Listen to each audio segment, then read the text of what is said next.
If you want to meet your husband in 2026, forget about dating apps, forget about blind dates, forget about all the fantasies. Because today I'm going to teach you how to fix your routines and find your match. Okay? My name is Tolode. I coach single ladies on how to date right and discover identity before marriage.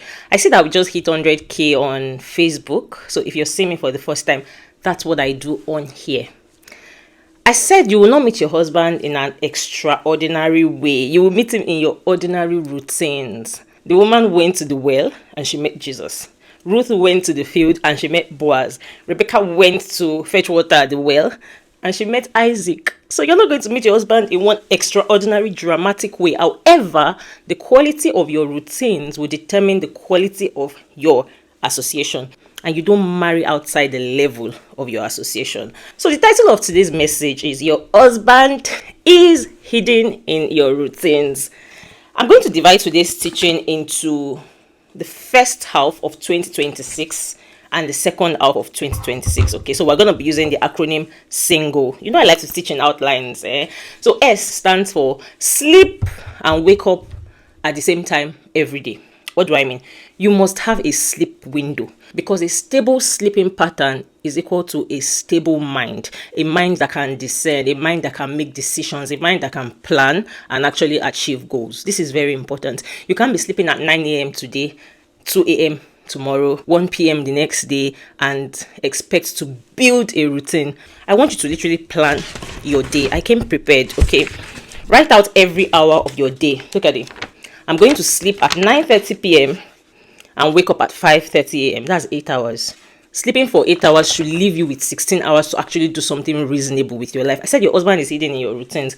And you're not called to marry, you're called for more. And if we must actually get married, we have to get it right so that marriage does not dim our lights.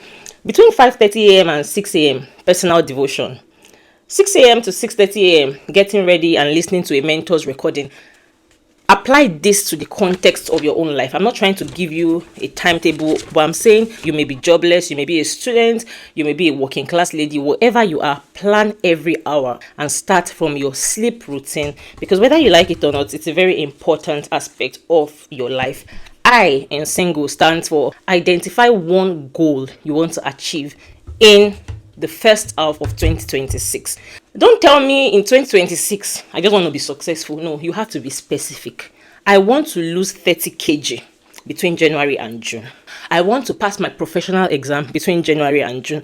N stands for nurture that goal that you've identified every single day by dedicating at least 30 minutes of your time to that goal. I know the power of routines. I remember when I was in the university, I stumbled upon a goal to graduate with a first class degree. And I told myself, I'm going to read for 30 minutes every day before I have my dinner.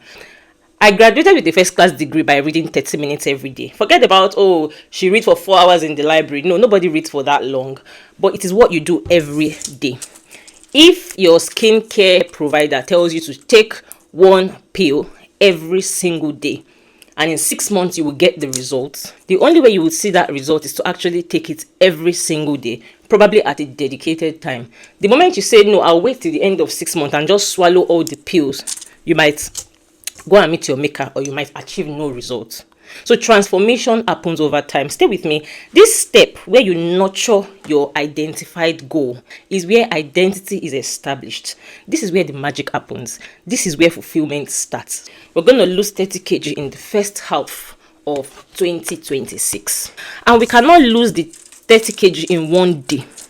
But what can we do every day to make sure that we are actually losing that 30 kg? 10,000 steps a day, for example. Okay, your own is you want to pass your certification exam. Maybe 1 hour of study. Your 7 p.m. to 8 p.m. Maybe it is 1 hour of study every single day. Stay with me. Monday will not look like Tuesday. Tuesday will not look like Wednesday. Oh, you want to put out one video every day. On Monday, you wake up pumped. Yes, I can do this. Motivation. By Tuesday, your sister would annoy you just when you're about to set your ring light, or just when you're about to take your 10,000 steps. By Wednesday, you're not in the mood. You're not just feeling it, but you can remain consistent because you have put a routine in place. So having routines will help you to bypass processing time Should I do it? Should I not do it? I won't read today. I'll read tomorrow. When you keep doing that perpetually, you're giving yourself permission to believe that you cannot keep to your word. You cannot live up to your routines. And this is exactly what happens inside of marriage. Every day is going to be different, and you have to remain graceful, consistent through the seasons. Like I always say, you can't prepare enough for marriage, but awareness will give you an advantage, especially self-awareness. When you already know yourself, that you usually crack under pressure because you've set goals for yourself, and then you now know that, okay, this is what calms me down, this is what triggers me. You need to know yourself enough to even choose the right person, and know yourself enough to now remain right in the union. Do you understand? So G, go the extra mile. Now we've entered the second half of 2026. Go the extra mile. Going the extra mile could now be involving something else in your routines. Maybe you read for 30 minutes every day because you're trying to have a better grade. Maybe you could stretch to 45 minutes. Now you're training your mental muscles. Very important. So the assignment today is to just write out every hour of your day. Forget about the big goals you've written in your diary. Write out every hour of your day and allocate an activity to every hour of your day. I'm telling you, that's how you're going to meet your husband. L, light up your world. Where is L? Light up your world. You see, everything we've been talking about, it is more of personal, internal. It has nothing to do with your neighbor or replicating your success. So in the first 6 months, you've established a sleep routine. You've identified 1 or 2 goals. You're nurturing the goals. You're going the extra mile. Now it is time to light up your world. It is time to serve. It is time to do something that makes you stand out. And it does not have to be a daily routine. It could be that every Sunday you serve in church. You help with the children ministry. And just on one random Sunday, I'm not joking, no, you just go and get a carton of Capri Sun for the kids. And one guy will just splash water. I'm imagining a lot. He will just splash water on you, and that's literally your husband. And you'll be like, oh my God. But because you've worked on your mind so much, you've developed yourself, you will not overreact as you would normally do. Because one thing that nurturing your goals does to you, that is to give you patience. Like before filming this message, and I know I have to film a message every week, I have cried. I have said, God, why me? Why am I in this family? Why am I in this household? Are you sure I can do this? But yet, I will still show up. It's not easy. So you will still show up for the children ministry. And then that guy, you know, the guy you're looking for is also looking for you. I'm serious. This is not a laughing matter. So the way Rebecca has always been going to the well, she just went to the well one day. I'm sure she's even been fetching water for people. Maybe it's just something she loves to do. This is what I mean when I always say thrive in your light. Seriously. If I don't come and coach single ladies, nobody would beat me. I will be fine. My bills will be paid. It's just a way of shining my light and, you know, lighting up my world, doing something extra. That is where the extraordinary in your ordinary routine lies. Ruth has been going to the field as usual. The woman that had 5 husbands that met Jesus at the well, she must have been going to the well as usual. But that day, she gave Jesus a drink. And Jesus asked her, give me a drink. Do you understand? So this is where the extra comes in. In the second half of 2026, I want you to be intentional about lighting up your world. That book you've been writing, go and finish writing it. But you cannot write it if ordinary to sit down and write for 15 minutes a day. You cannot do it. You want to now write a whole big book. Or you want to double your sales. You want to be making like 10 million every month. But ordinary to apologize to your customer for delaying the response on a message, you cannot do that. Are you seeing how everything starts with you? Everything starts with you. Where is the last one? E. I like this one. Enjoy your routines. Not be by ordinary eye that they do school runs. Because you think life is hard or it's so boring. Every day looks like every day. When you're single, get married and you see real routines. You know, married women will be like, wait, so I'm going to be cooking every day for the rest of my life. Even for you that your husband cooks, you keep doing one thing every single day.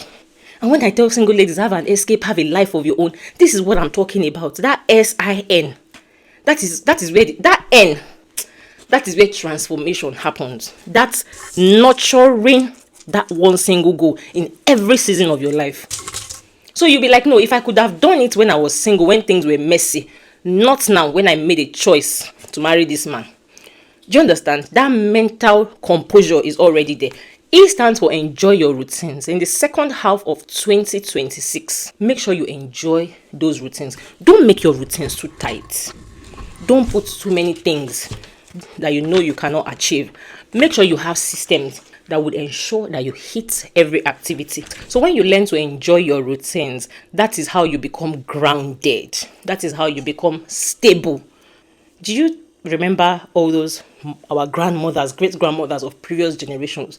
They were always angry and cranky. That's not the kind of women that we are going to be. This generation and generations after us, no, we're going to be fulfilled women, fulfilled wives, fulfilled mothers, fulfilled grandmothers. We're not going to be looking for fulfillment from things that we should not be looking for fulfillment from, because we are not called to marry. We are called for more. Write in the comment section, I am called for more, and I would achieve all that God has called me to. So thank you so much for watching today's Sunday message, and I will see you in my next one.